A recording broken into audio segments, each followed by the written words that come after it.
এই ভাইটা এক হিন্দু মহিলাকে এত সুন্দর করে জবাব দিল যে দেখার মতো। ধন্যবাদ আপনাকে ভাই, মুসলমানদের পক্ষ নিয়ে এত সুন্দর করে একটা জবাব দেওয়ার জন্য এই মহিলাটাকে। সবাই কথাগুলো শুনবেন। আপনি যদি ঘুমিয়ে থাকেন তাহলে আমার এখানে বলার কিছু নাই। তথ্য কারা দেয়? আমি তো বললাম, আপনি আমাকে প্রশ্ন করতেছেন কোন ডিস্ট্রিক্টে হয়নি, আপনি আমাকে সেই ডিস্ট্রিক্টের নামটা বলেন। রংপুর, খুলনা, আমি তো সম্প্রতি বলতে কোথায় বলছেন? কোন ডিস্ট্রিক্টে মুসলিমের উপরে হয় নাই? শেখ হাসিনা প্রেসিডেন্ট ছিল, প্রধানমন্ত্রী ছিল, উনি কি মুসলিম না হিন্দু? মুসলিম না। উনি অন্যায় করছে, ওনারে বের করে দিলে সমস্যা নাই, কিন্তু একজন হিন্দু অন্যায় করলে ওরা বের করে দিলে সমস্যা। আপনাদের সাইনবোর্ডটাই আগে হচ্ছে, সাইনবোর্ডটা পাল্টান। সাইনবোর্ডের মধ্যে লেখা আছে হিন্দু বৌদ্ধ খ্রিস্টান ঐক্য পরিষদ। কেন রে ভাই, আমরা কি দোষ করলাম? আমরা তোমাদের ভাই না? আমরা তোমাদের ভাই না? এটা হওয়ার দরকার ছিল হিন্দু বৌদ্ধ খ্রিস্টান মুসলিম ঐক্য পরিষদ। তাইলে হয়তো 18 কোটি ভাই ভাই গলায় মিলাইতাম। আপনি আমাদের সাইনবোর্ডের মধ্যেই মাইনাস করে দিলেন। আবার আয়া এখানে বলতেছেন সংখ্যালঘু। এখন তো সংখ্যালঘু তিনজন একসাথে হইয়া, আপনি তিনটা ধর্ম একসাথে হইয়া আপনি আমাকে মাইনাস করে দিলেন, মুসলিম মাইনাস করে দিলেন। এখন সংখ্যালঘু কে হইলো? এখানে এখানে যতজন আছে বেশিরভাগ লোক আপনার প্রেসে কাজ করেন, এডুকেটেড পারসন। এর সিম্পল কোশ্চেন, আপনার সাইনবোর্ডটা দেখেন। এখন বাংলাদেশে স্বাধীনতা আছে, তার মানে আপনি যা খুশি বইলা যাবেন, যা খুশি বইলা যাবেন। এই স্বাধীনতার জন্য আমরা কষ্ট করি নাই, আমরা লড়াই করি নাই, হাজারটা ভিডিও নাই। কয়জন সংখ্যালঘুর উপরে নির্যাতন হয়েছে দেখেন তো? 100 জন, 1000 জন মুসলিমের বাইর করে দেওয়া হয়েছে, সবগুলো আওয়ামী লীগের এমপি মন্ত্রী। আমি নাম ধরে বলতে পারবো, ঠিক আছে? আমি যাইয়া 5 তারিখের পরে যে যাইয়া দুর্নীতি দমন কমিশনের চেয়ারম্যানের নামে মামলা করে দিলাম। ওই শালা আমার কুমিল্লা ছিল, আমার বাড়ি কুমিল্লা, ওর বাড়ি কুমিল্লা। আমি যাইয়া ওর বিরুদ্ধে মামলা করে দিয়েছি। কেন মামলা করছি? আমি কি দেখছি ও কি হিন্দু না মুসলিম? ওটা তো দেখি নাই।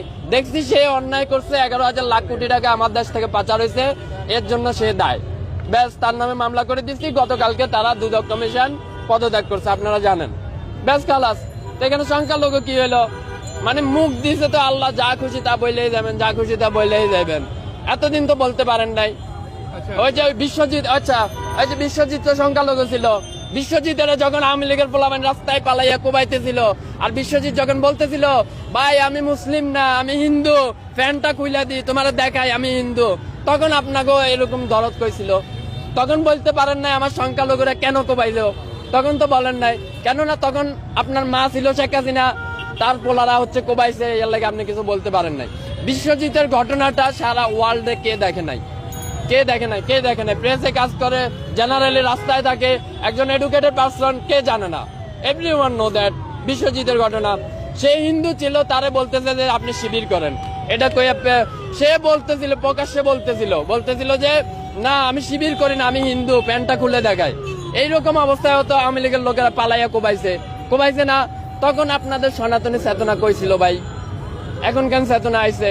আমি তো মনে করি প্রতিজন বাংলাদেশির এই যে ওনাদের যে সাইনবোর্ডটা আছে, এটা নিয়ে হাইকোর্টে রিট করা উচিত। কেন রিট করা উচিত? এই হাইকোর্টে এই সাইনবোর্ডটার মধ্যে লেখা আছে হিন্দু বৌদ্ধ খ্রিস্টান ঐক্য পরিষদ। আরে ভাই, 18 কোটি দেশের মধ্যে আমরাও তো মুসলিম, আমরাও তো তোমার ভাই, তুমি আমারে মাইনাস করে দিলা। এটা কোন ধরনের আবেগ হইলো? কোন ধরনের ভালোবাসা হইলো? এইভাবে করে তুমি ঐক্য করতে পারবে? আচ্ছা, ঐক্য মানে কি? What is the meaning of the ঐক্য? ঐক্য মানে কি? Unity, right?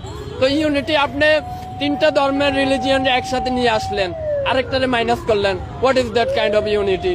এটা কেমন ইউনিটি হইলো ভাই? আপনি যেটা মেজর পাচ্ছেন ওইটারে মাইনাস করে দিচ্ছেন আর বলতেছেন ইউনিটি। এই যে লোকগুলো আইছে না, এটা ভাইরাল হওয়ার জন্য আইছে, আর কোনো নাথিং এলস দেয়ার, আর কোনো কিছুই না। কিন্তু আমরা এইসব বালসাল বলি না। কেন বলি না? কেননা আমরা জুলাই থেকে আন্দোলন করে আসছি, প্রতিদিন আমরা রাস্তায় মরে গেছি। আমাদের ভাইরাল হওয়ার শখ নাই। কেন শখ নাই? কারণ আমরা মনে করি শালা 5 তারিখে তো মরে গেছি, আর বাল ভাইরাল হমো। ব্যাস, খালাস। এ আইসে 2টা কথা কইয়া হ্যান তেন এসে, যদি আমি ডাকসুতে কাজ করি, এই মহিলা যদি মহিলা না হইয়া যদি ছেলে হইতো, মেজাজ তো রক্তে উঠে যাইতেছিল, মন চাইতেছে দইরা একটা আসার মারি। তারপরও কন্ট্রোল করলাম, কিছু কইলাম না। ওই মহিলারা জিজ্ঞেস করেন, বলে ভাই কি